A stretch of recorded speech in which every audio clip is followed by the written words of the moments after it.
At this time, I will call the meeting of the Marshall City Council to order with the Pledge of Allegiance.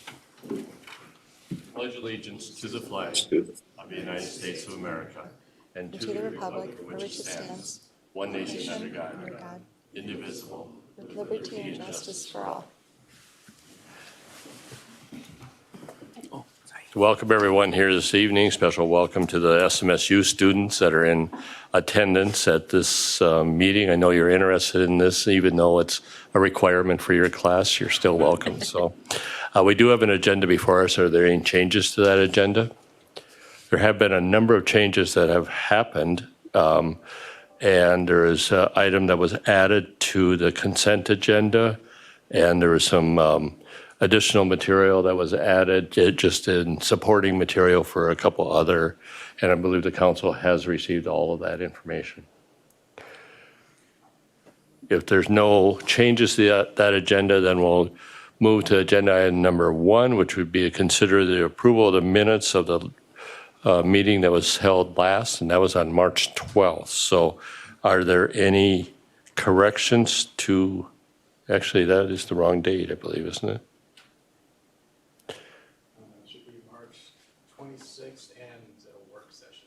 So we do have the minutes from the March 26th meeting as well as the work session. Are there any corrections to note on those minutes? I'll make a motion to approve. I'll second. Motion by Jim, seconded by C to approve. We'll move to a vote, but prior to that, and I should have announced this earlier, one of our council members, Craig Schaefer, is participating in this meeting by distance. So welcome, Craig. We're glad that you were able to do this. But because he is not on site, we will have all of our votes by voice vote. So on the motion to approve the minutes, all those in favor signify by saying aye. Aye. Aye. Opposed? Motion passes. Now, just a point of clarification, Pam Whitmore, we don't have to have roll call vote, do we? No, as long as you have a identifiable by, it makes it easier if it's roll call because you can identify the person on line. But As long as he speaks as long up, as they're all ayes, then you're fine. Okay. If there's a negative vote, then I would request a roll call. Okay, very good. Identification. So that does pass unanimously. We do have 2 other members of the council that are absent this evening because they're unavailable for personal reasons. We'll move then to agenda item number 2. This would be considered the award of bids. This is for a dump truck for the street department. We'll consider the award of the bids as well as the resolution that would declare the existing dump truck as surplus property to be sold separately. I'll call on Jason Anderson, who's our Director of Public Works and City Engineer, to present this agenda item. Yeah, thank you, Mayor. I'll introduce the topic, and if there's any questions, Dean Kudrin, our Public Ways Superintendent, is present as well. The 2024 CIP includes funding for this purchase. We worked on the specifications with the Equipment Review Committee. This is largely the same truck that we've purchased most recently in the past here. We received bids on April 1st. We had 2 proposals from one vendor. The purpose of receiving 2 proposals is significant delays with the lower proposal cost. The Freightliner with the Cummins engine is less than $3,000, about $2,500 cheaper than with the Detroit, but there's significant delay in the build on those right now. So the vendor proposed an alternate setup. So staff is recommending that we purchase the alternate that's got the quicker turnaround time. It's a little more powerful unit as well. One place where we would propose to differ is we would propose to not trade in for $8,000 as identified in the proposals. We would propose to declare the truck as surplus and sell it on the Purple Wave auction site. CIP's got $239,000 included for this purchase. The amount with tax and taking away for the trade-in is $268,979.60. and we'll see what we get on the trade-in through Purple Wave at a later date. So we're here to answer any questions if there are any. Again, Dean is here to speak on behalf of the truck, and I can help address anything as needed. Thank you, Jason. Were you surprised that only one of the local dealers submitted a quotation or a bid? I don't know if you want to answer that, Dean. I mean, I think maybe we're a little surprised, but Dean Kudrin is our street superintendent. Thank you, Mayor Council. The reason one of the locals didn't do it is because the Allison transmission, they're over a year out with the Allison transmission, which goes in the International Truck Series. And they are doing a redesign on the truck, and he couldn't get them up with a price. He didn't want to give us a price now and then next year have a major price increase. So that's why they didn't bid on it. Okay, thank you. Questions for either Dean or Jason? The only question I have, and maybe I don't understand this, but isn't the city sales tax exempt? Or on a truck? I mean, EJ, somebody, I thought we were. We believe that we will have to pay sales tax on the chassis, but as far as the dump box, we do believe we are going to be sales tax exempt on that. So this is the higher number possible. That's assuming that we would pay sales tax on everything. That since the quote or the bid includes a certain dollar amount that's specific to the dump box, we do believe that we are exempt from that portion, which is about $121,000 if I remember correctly. So we are looking into that. That was something we tried to address this afternoon. We appear to be exempt for the dump box itself, but we'll be looking into that, and we're asking for authority to pay up to the most in case we're wrong. And then the last question I have, and this was approved by Equipment Review, we support this, but we're a little short in our CIP for this. Where's the proposed difference coming from? And again, this is probably to you, EJ. 'Cause Yep, right from our capital equipment fund, we do have some monies now in reserve for projects that we've levied for in the past that have not completed, or we were able to get grant funding for some of those. So we do have some monies there that will cover this, and I'm not concerned with the excess shortage or anything. We've got enough to cover it. No, and I know it will not come down, so it does no good to wait a year. But it's just so we make sure as we budget that we have it built in there. Right. Thank you, and good question. Thank you, EJ. Thank you, Dean. Any other questions? Pam, does this need to be handled as two separate motions, one for the award of the bid and second for the resolution for the disposing of the property? That's correct. Okay. So I will first entertain a motion to award the bid for the dump truck. I'll make that motion. Second. Motion by Jim, seconded by Craig. Discussion? If not, we'll move to a vote. All those in favor say aye. Aye. Aye. Those opposed, motion passes. I'll now consider a motion that would, for the resolution, that would declare the existing dump truck as surplus property to be sold. I'll make motion. Second. Motion by C, seconded by John. Discussion? I think this is a good idea to do it on Blue Wave. I think, actually, when it comes in, I think we'll be very surprised at the number. I believe will be significantly higher and get us closer to that budget number that EJ wants us at. So do I, by the way, so. Very good. Any other discussion on the motion? If not, we'll move to a vote. All those in favor say aye. Aye. Opposed? Motion passes. We'll move then to the consent agenda. On the consent agenda this evening, we'll bring the items up on the screen there on the consent agenda, and they include consider the approval for a temporary liquor license for Lyon County Ag Society, consider the approval for the outdoor public fireworks display for the 4th of July celebration, consider the request of the Marshall Downtown Business Association for Crazy Days, Thursday, July 18th of this year, consider a resolution authorizing the execution of the MnDOT grant agreement for the airport skid loader purchase for the airport snow removal building, the acknowledgement of the acceptance of the FAA grant agreement for the funding of the airport development. And just as an aside, this is one of the items that was added to the agenda today. There'll be several more of these because as the council has awarded the bid for this building, it was contingent on the acceptance, and this is the first of several of those FAA grant agreements. And then finally, consider the approval of the bills and the project payments.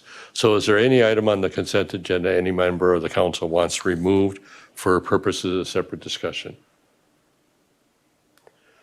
If not, is there a motion to approve all of the items on the consent agenda? I'll make that motion. I'll second. Motion by Jim, seconded by C, to approve all of the items on the consent agenda. Discussion on that motion? If there's no discussion, we'll move to a vote. All those in favor say aye. Aye. Opposed? Motion passes. So we'll move then to agenda item number 9. This is consider the authorization of the roof replacements at Independence Park and Freedom Park. I'll ask Preston, are you going to present this? I'll ask Preston Stensrud, our park superintendent, to present this, and then I will then turn to City Attorney Pam Whitmore to talk about our process in accepting the recommended bid. So with that, Preston? Thank you, Mayor and Council. Yes, tonight, just asking for approval to re-roof 2 parks buildings, one at Freedom Park, the main picnic shelter or pavilion there, and then at Independence Park, it's a storage building / warming house, kind of on the, I would call it south side of the park or southwest side of the park by that back parking lot. Both roofs are deteriorating significantly, and a lot of the shakes are blowing off almost completely at some of the peaks. We did have $8,000 budgeted in the parks budget under the building maintenance account for this year. And I talked to actually 5 contractors. 2 did not provide bids because they just didn't have time. And then you see the 3 other pricing for each specific building. Total cost would be $6,625 to do both projects, and would recommend the low proposal to move forward. So happy to answer any questions. Okay, any questions about the bid or the project? If not, Pam, do you want to talk about the process? Sure. Thank you, Mr. Mayor, Council. So in front of you in your packet, you'll see an affidavit from Councilmember Lozinski about this conflict. So this is a company that's owned by a council member. Our state law has specific requirements on prohibitions against generally contracting with interested elected officials because you're making decisions on things that would benefit, you or your company personally, but there are exceptions to that. And this falls underneath one of them. One of the exceptions is as long as the contract doesn't need to be competitively bid, which this does not because of the amount. And the interested elected official signs an affidavit explaining the conflict, which is in the packet in front of you. Then the council, pursuant to state law and under the charter, can by unanimous vote of the members present can approve that contract. So. Okay. Any questions for either Pam or Preston? If not, I would entertain a motion to award the roof replacements at the 2 parks as recommended. I'll make a motion. Motion by C, seconded by John. Discussion on the motion? If not, I'll call for a vote on that. And we should probably do this by roll call. Let's do a roll call vote, and we'll So- need to record that Councilmember Lozinski is abstaining. So I'll ask our city clerk to call the roll for the roll call vote. Schaefer, Yes. Alcorn, Yes. Boleski, Yes. Burns, Yes, Lozinski abstention. that motion does pass unanimously, and we note for the minutes, 1 abstention. Thank you, Preston. We'll move then to agenda item number 10. Agenda item number 10 is consider the amendments to the ordinance that relates to Article 4, the mobile food units and carts. This has been considered by the Legislative Ordinance Committee. I'll ask City Attorney Whitmore to present this agenda item. Thank you, Mr. Council, or Mr. Council Mayor, Mr. Mayor and Council. You have in front of you amendments to our current ordinance. So we currently have an ordinance regarding mobile food units, so food trucks, but also covers ice cream trucks, that kind of thing. There was a desire by staff to have a registration system set up to be aware of the activity of these in the city. There are two different licenses that are available. One is a temporary license and one is when it's longer. So the temporary license is reduced from 21 days to 7 days, and then the other type of license is needed if they're in operation for more than 7 days. You'll notice that the amendments in the ordinance also specify different based on location, different amendments to the ordinance about getting consent around private property and some other just minor changes. So if you have any questions, I'm available for questions. Okay, and thank you, Pam. Any input from the Legislative and Ordinance Committee? When we reviewed this, we feel it's a good ordinance. I know that actually Ilya brought up ice cream trucks are not, as our current ordinance was written, are not allowed to ring their bells in residential areas, so we changed it so they can ring their bells now.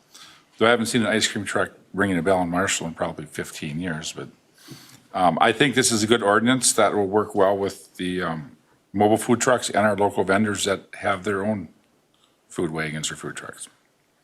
And I think it's worth noting that the history on this, when this ordinance regulating mobile food vehicles was first adopted by the city of Marshall, these food trucks were new. Well, now they have become more popular. There's numerous ones, so it's kind of a natural updating of the regulation. So, any other questions or questions for the city attorney? I have a question about sales tax. They're not required to collect sales tax, am I right? Whereas all of the restaurants in town collect sales tax. So I'll direct that question to Stephen Anderson, city clerk. Sorry. Yes, they should be collecting sales tax just like any other transient merchant that comes into town. Oh, they do collect. They should, yes. Right. So they're not exempt. So how do we receive that? It's on their honor or? That gets reported to the Department of Revenue, and that's supposed to come back to us through them. Okay. It'd be just, I suppose, like any other business, John, that Department of Revenue, when we owned our store, we sent everything to the Department of Revenue, not to the city of Marshall. Gotcha. Okay. Just wondered if Yeah, go good, into the coffers for the new pool and all that. good question, yeah. Any other questions? If not, you have the recommendation for the update to this ordinance. I'd entertain a motion. I'll make a motion. Motion by C, seconded by Jim. Discussion? If not, by voice vote, all those in favor say aye. Aye. Aye. Opposed? Motion passes. We'll move then to agenda item number 11, which is consider the resolution awarding the sale of general obligation bonds, Series 2024A, and the resolution awarding the sale of the general obligation grant anticipation notes, Series 2024B. I will call on E.J. Moberg, Director of Administrative Services, to present this agenda item. Thank you. So we'll have Stephen on the screen if you pull up the PowerPoint, please. Joining us tonight via Zoom is Michaela Hewitt. She's a director for Baker Tilly, our municipal advisor for the city. She's joining us remotely tonight, and she'll be able to speak up if I stumble through this. So we'll go through the results, kind of go through some bond sale results and the credit rating update for these issuances. Go ahead, Stephen.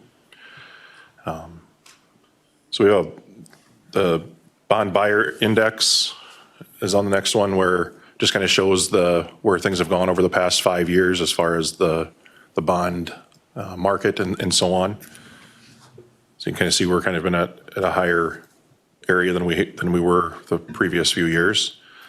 We did put out $3,875,000 of general obligation bonds. We were able to reduce that. If you go to the next slide. We were able to reduce that now to $3,580,000, in part because of some premium that we were allocated for this, and this would be for our normal 10-year issuance. So this includes projects for the snow removal equipment building at the airport, as well as street reconstruction, a street improvement project for Lion Circle, then as well as some abatement bonds, which are related to projects at 2 parks here in town. Independence Park for the back parking lot, and then Legion Field with some of their project that's coming.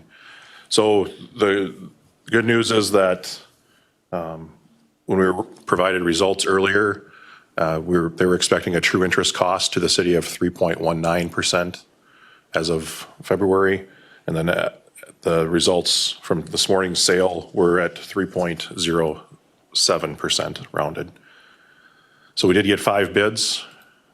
The low is from a company out of Alabama at the 3.0686, which I had rounded to 3.07. And then again, we were able to reduce the sizing due to the premium bid. Moving on to the grant anticipation notes. This, again, we're doing this for the state and federal share of grants related to the SRE building, just with the funding timing of those. You did approve one of the grant agreements tonight in the consent agenda. That was the late addition. But we have other grants that are out there yet, and because it's a reimbursement type grant, with the amount, we weren't necessarily have that amount of cash sitting on hand to be able to do that. So this will provide us with the funds ahead of time. We have a 1-year term on it. If the funding does all come in, we do have a 6-month call that we can do on this. Again, as of when we were doing our bonding pieces, we were looking at a true interest cost of 4.95%. And with this morning's results, we were at 4.14%. We did have 2 bids on that. The winning bid is Oppenheimer and Company out of Pennsylvania for that. And we were again able to reduce this due to the premium bid. So how this worked is with the state and federal share of grants aren't going to change. So we had to build into this issuance some of the interest costs, which were not levied for, obviously, with this being paid with a different source. And the issuance costs and interest would both all be paid with this grant. And then that meant that our share, which is financed over 10 years, was moved higher. So we were able to help resize that with these positive bids today. Getting into our ratings report, we did, Sharon and I did sit through a ratings call with S&P, Standard & Poor's Global Ratings. I say sat through, I really kind of is downplaying it. It wasn't a bad thing. It's not like it was a forced thing, but it was good news for us. And that they did affirm our AA rating and gave us a stable outlook long-term, which is both good news. And on the grant anticipation notes, we typically aren't in the short-term portions of debt like this. So it's a different rating system. So we were rated at SP1+, which I understand is well, it says it here, we're determined to possess very strong capacity to pay the debt service. And it's a very good rating for that kind of short-term issuance. So again, good news for us. As far as what the ratings mean, they're looking at our financial strength and our ability to make payments in a timely fashion. The higher the rating, the less likely to default. And then the lower interest costs that we would get, the better rating we have. So by maintaining a AA, it is good news for us.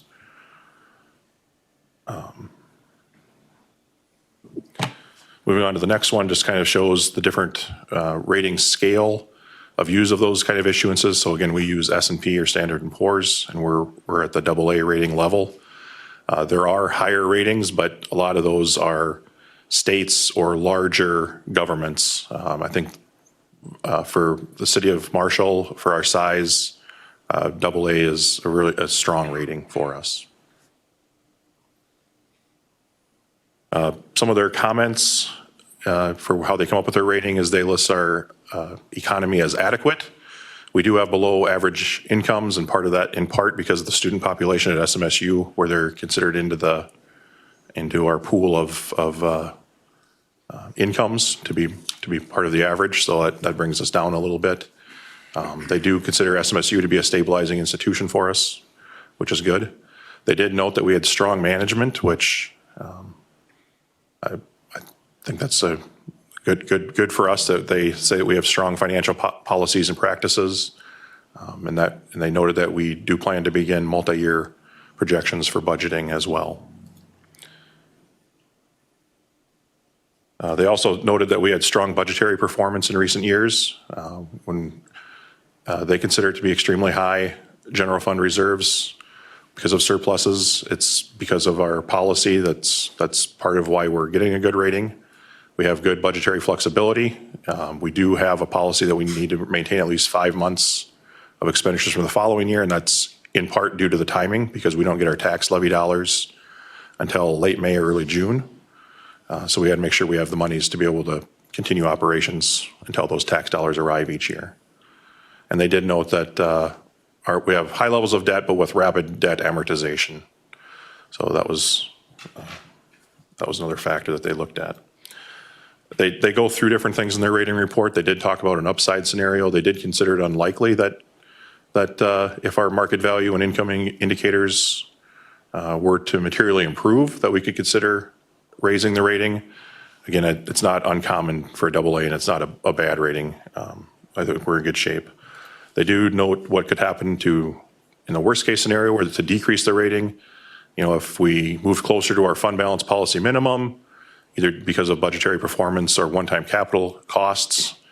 They could also do it if our largest taxpayer and employers face significant challenges, high debt levels and high carrying charges begin to pressure finances and things of that nature.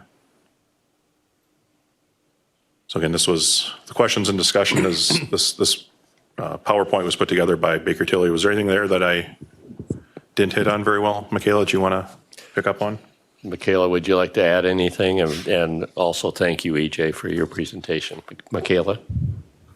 No, I think I would just add and affirm what EJ said, that, I think we were pleased with the results of S&P's rating of the city this year. I think some of the metrics that they look at are moving in the right direction. So while, the upside downside is probably slim, I think the city is in a strong position based on the strong management and direction of the city.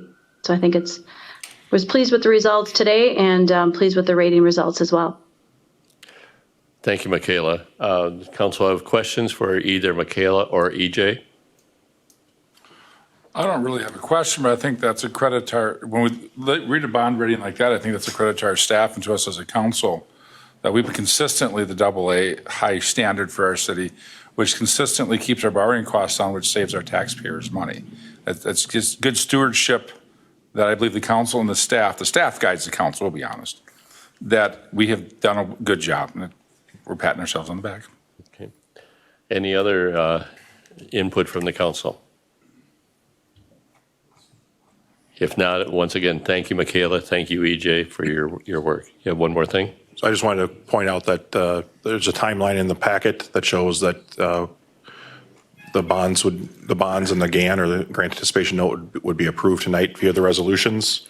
And then we would actually receipt the proceeds and settlement of the bonds on May 9th, so in 30 days.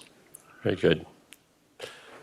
So there isn't any other questions from the council. We'll consider these resolutions one at a time. I would entertain a motion on the resolution relating to the general obligation bonds. I'll make that motion. Motion by Jim. Is there a second?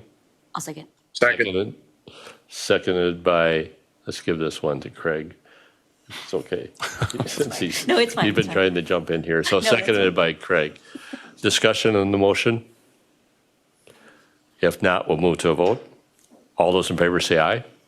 Aye. Opposed? Motion passes. And now we'll consider the resolution that would award the sale of the general obligation grant anticipation notes. I so move. Motion by John, Second. seconded by C. Discussion? If not, all in favor say aye. Aye. Aye. Opposed? Motion passes. Once again, thank you, EJ. Thank you, Michaela. We'll move then to the next agenda item, which would be agenda item number 12. This is the Legion Field Stormwater Improvement Phase 3.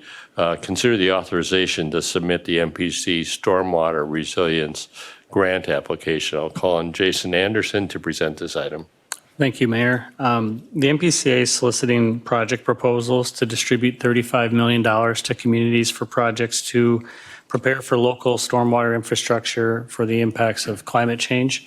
The intent of this funding is specific in that it's supposed to address water quantity and not water treatment. Most of the PCA grants are treatment. This is flooding. So when we look at our capital improvement plan, we thought that this was a really good fit for the Phase 3 project from the Legion Field Stormwater Study that was completed in 2019. In the packet, I've included some high-level exhibits that identify what the project is, but generally speaking, it's a cleaning of the railroad ditch and a grading of the railroad ditch east of Legion Field Road, a new pipe crossing of BNSF Railway, and where it shows a green open ditch, that would actually be probably a closed conduit. We're thinking a pipe now, like a 48-inch pipe installation to a new ponding management practice on the north side of the city-owned property there. And then a connection into the existing stormwater system. This project solves regional flooding concerns in this entire area, probably a 50-acre watershed or so. And that's on our capital improvement plan right now for 2025. The current capital improvement plan has $676,500 identified for the project, but since the time that number was put together, project costs have kind of gone bananas, and our current estimate, and including piping instead of open ditch, some of these things have raised the number. We're now looking at closer to 1.4 million. So we would ask for council's authorization to apply for grant funding to kind of fit that gap. We'd still propose to use local funds up to that $676,000 and use grant funds to help get us to the project cost. The grant application's due by Thursday, so we'd like to get this submitted this week and give it a shake. Stephen's got a flood inundation map that we included as well. This is the existing conditions in different areas of flooding in this stormwater system that we're trying to address. So I can answer any questions if we have them, but staff would propose to put in this application and see if we can get some grant funding for this project in 2025. And this project, if completed, would be the final phase in a multi-phase stormwater management for that entire watershed, sub-watershed. Correct. Questions? I move authorization of staff to apply for the grant. Motion by Craig, is there a second? I'll second. Seconded by C. Discussion? If not, all in favor of the motion to apply for this grant funding, signify by saying aye. Aye. Aye. Opposed? Motion passes. Thank you, Jason. We'll move then to agenda item number 13, consider appointments to various boards and commissions. Earlier this evening, the liaison from the school board to the community services board and the liaison from council, which is John Elkhorn, to the community services board, and myself interviewed applicants for the community services board, and based on those applications and interviews, I would recommend that Cassie Teets and Annie Dietz be appointed to terms on the Community Services Advisory Board to end February 28th, 2027. Offer that as a recommendation to the council and entertain a motion to affirm. I so move. Motion by John, is there a second? I'll second. Seconded by Jim. Discussion? All those in favor say aye. Aye. Aye. Opposed? Motion passes. Commission Board Liaison reports, from my standpoint, mine have not met since we last met. The Fire Relief Association quarterly meeting will meet next Tuesday. And the Regional Development Commission will meet this Thursday, but because of the Solugen groundbreaking, I will be unable to attend that meeting. John? Nothing. C? The DEI Commission met last Thursday. We met with the Facilitator Act, which stands for Anti-Racism Community of Transformation, to start working on our strategic planning. So they went over our IDI assessment results, which it measures your perceived cultural competency and also your actual developmental one. And then the library one met yesterday. They went over the 2023 annual report. And just some highlights from that is that last year they had 312 programs with 6,282 participants. The hotspots, they checked out 646 times. There were over 25,000 items placed on hold, and the computers were used almost 5,000 times. Pretty amazing. Very good. That's all I have. Thank you, C. Jim? Mine did not meet. And Craig for board liaison reports. Yeah, the Airport Commission met on April 2nd, and I was able to attend, but I'll let Jason give the summary of the items on his report. Okay. We'll then move to council member individual items, and Craig, we'll start with you. Just thanks for the accommodating me to attend the meeting. I appreciate being able to continue to participate, and thanks a lot to council. Attorney Whitmore for making sure that we did it properly. Appreciate that. Very good. Jim? One thing, and this is probably for you, John, on the MMU board. I asked Sharon, and it comes through, I have a child that bought an electric car, not a big deal, but she made the note she's up in Duluth, that if they charge their car at night, they pay an extensive, or a much cheaper rate. And I asked Sharon, does MMU do that? And she said no. My question is, why is MMU not doing that? You know, we always say we want to keep our young kids here, we want to keep these kids here. Well, that's one of the options we got to maybe offer. And I'd like to see if MMU could work on that, because, I mean, it's the difference what she pays from day to night is amazing. And she has a charger that I think Minnesota Power put in off a rebate. She plugs in, she charges her car for $3 because she does it between 2 and 4 in the morning. And I would like to see MMU probably get a program set up like that, because the electric cars, like them or not, whatever your opinion is, they are coming. So I think I'd like to see MMU get on board with that, because our young people want those options. And that's all I have. John, I can help you out with this, unless you want to comment on Go that. ahead. I believe the board and MMU is looking at I'll call it the variable rate Correct. charging. And for that to work, the remote meter adjusting also needs to be a part of that, so that so there's a technology thing that has to catch up with it, and then they can offer it. But I believe the utilities board is looking at that. Because we have the remote meters now in Marshall, correct? Right, so they're So to get it all put together, it's just, I always dislike hearing that Marshall's 2-3 year, I say, why do the kids go to the big cities? Well, we're always 2-3 years behind. And that sometimes frustrates me, because we should be running with them if we want to be like them. Not that we want to be like them, but you know what I'm saying. I'll bring it to them. Thank you. anything else, Jim? Nope. See? Since we don't have a target, that's why. Okay. I got to do a police ride along on Friday, so thank you to Chief Marshall for setting it up. I got to ride with Officer Ross, so it was really fun, and it was fun to see the behind the scenes. As soon as I jumped in the car, we got to do a domestic disturbance visit, so I got to cruise through town with the lights and the sirens and breaking every law, so it was really fun. But I had a lot of fun just learning about it, and then also kind of taking a tour of the police department and visiting dispatch and things like that. So thank you for allowing me to do that, Chief Marshall. That's all I Very have. good. And thanks for taking the time to do that and learn. Good. John? Nope. The only thing I have, not the last meeting, but the meeting before, I think there was a question that came up and Sharon responded to it related to the application that was pending, that was put forward by North Ambulance Service to have a change in their licensing to go to part-time ALS being advanced life support. Yesterday, North did withdraw that application, so that is no longer under consideration. Since you brought that up, Bob, is the part of that withdrawal, which is great for Marshall, Was that partly because the legislator's working on funding these rural communities more? Because I know that bill is floating out in the legislators. I don't think that's a direct response in the decision to withdraw that application, but certainly that legislation that would provide some subsidies to rural ambulance services is much needed all over the state. Absolutely.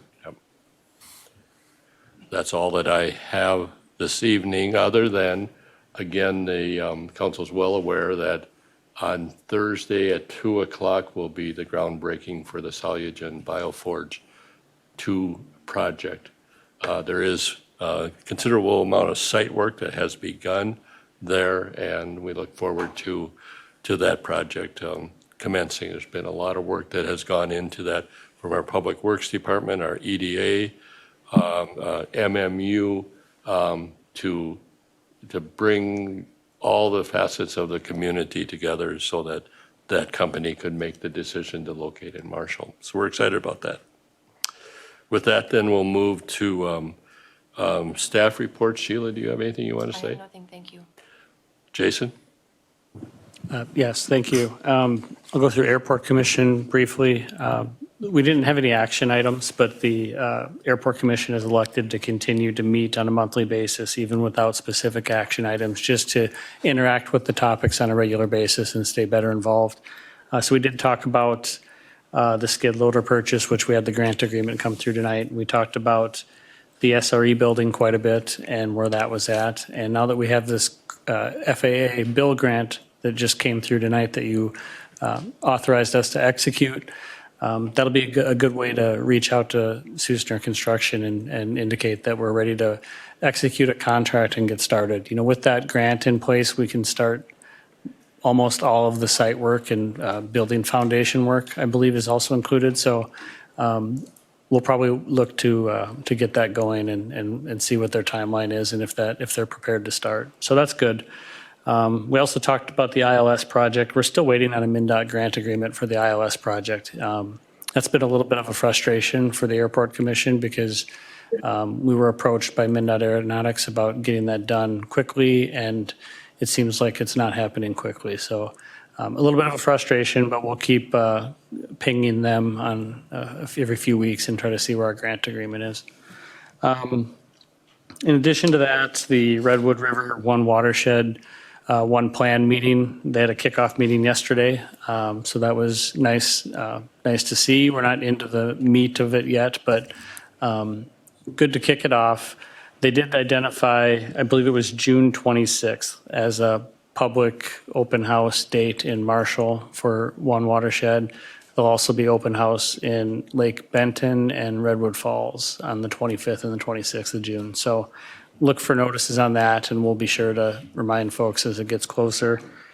April 16th, coming up here next week, we've got Lions Circle reconstruction bid opening and also the Independence Park back parking lot bid opening. So we'll look for bids on that day. And lastly, on Monday, April 15th, we'll be meeting with the Whitney Street neighborhood to discuss the project again. I think some council people have been notified of the meeting if it's in your ward, and then by the neighborhood, and then Eric Hansen informed the PIT committee. So we've got some notices out there. We'll be meeting to discuss tree removal on the project is kind of their hot topic, but we'll also use it as an introduction for the contractor to the neighborhood and kind of talk about the project in general. That's all I've got unless there's questions. Any questions? I have a quick question for you, Jason. A couple months ago, 6 weeks ago, the Enterprise brought forward a proposal for a sign. Has that been dropped, or is the Airport Commission and Enterprise working on a compromise? Yeah, no, that's a good question. I interacted with Enterprise shortly after council gave us that direction. We started the conversation, and I need to pick it back up. We've kind of gone cold in our communication, so we need to probably pick that up soon and see if we can come to a mutual agreement. Okay. Any other questions for Jason? Pam? Nothing. Okay.